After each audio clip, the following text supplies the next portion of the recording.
পরিবেশের ভারসাম্য রক্ষায় গাছ লাগানো বিশেষ দরকার। বনকে ধ্বংসের হাত থেকে রক্ষা করতে হবে।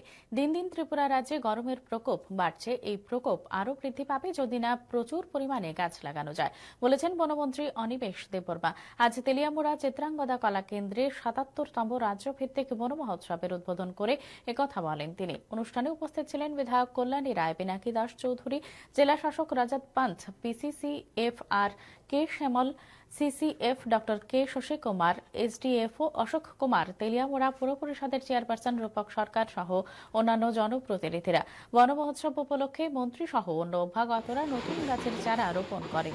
অনুষ্ঠানে বক্তব্য রাখতে গিয়ে বন্য হাতির প্রসঙ্গে বনমন্ত্রী বলেন, তাদেরকে মারার কোনো অধিকার মানুষের নেই। প্রত্যেকেরই জীবের অধিকার রয়েছে বেঁচে থাকার। জৈব বৈচিত্র্যকে আমাদের ধরে রাখতে হবে। একটা হাতিরও নাকি প্রয়োজন আছে, আমি বুঝিয়ে বলতে পারবো।